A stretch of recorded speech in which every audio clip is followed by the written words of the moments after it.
La messe d'ouverture de l'école de théologie pour la famille et la société en abrégé ETFAS est célébrée à l'église catholique Notre-Dame d'Immaculée Conception de Porto Novo dans la soirée de ce jeudi 29 octobre 2020. C'était en présence de plusieurs autorités religieuses et politico-administratives. Cette célébration est faite à l'endroit des étudiants et formateurs de la dite école.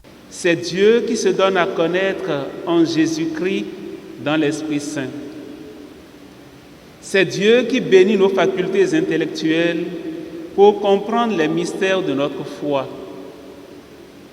C'est pourquoi, au début de cette année académique de l'ETFAS, nous célébrons cette Eucharistie pour confier à Dieu les projets de cette école, les étudiants, les formateurs, les bienfaiteurs, les amis, les sympathisants.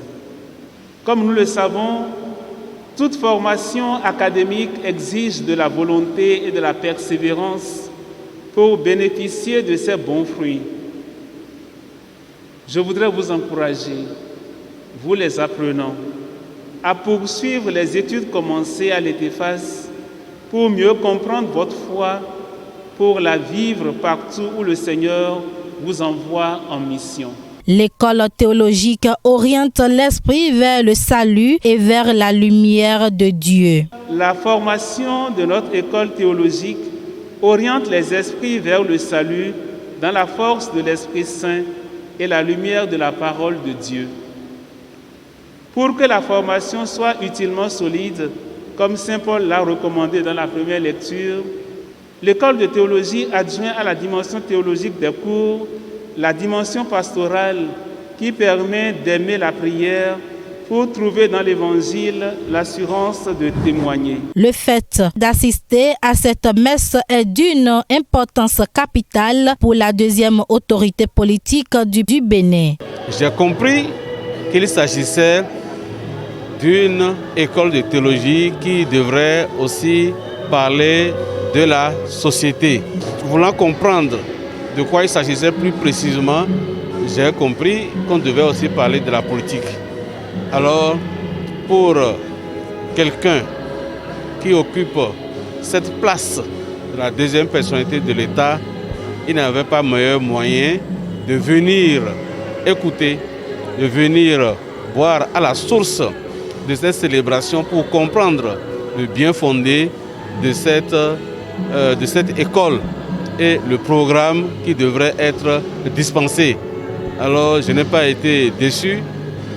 J'ai compris que l'homme politique avait sa raison d'être à cette célébration. Et pourquoi pas s'inscrire dans cette école. Cette formation est d'une grande nécessité et dont le besoin se fait sentir au sein de notre société. Nos laïcs chrétiens, catholiques précisément, avaient besoin de se creuser, de formation, de connaissances dans le domaine théologique pour témoigner de leur foi. Témoigner de leur foi au sein de leur famille, au sein de la société.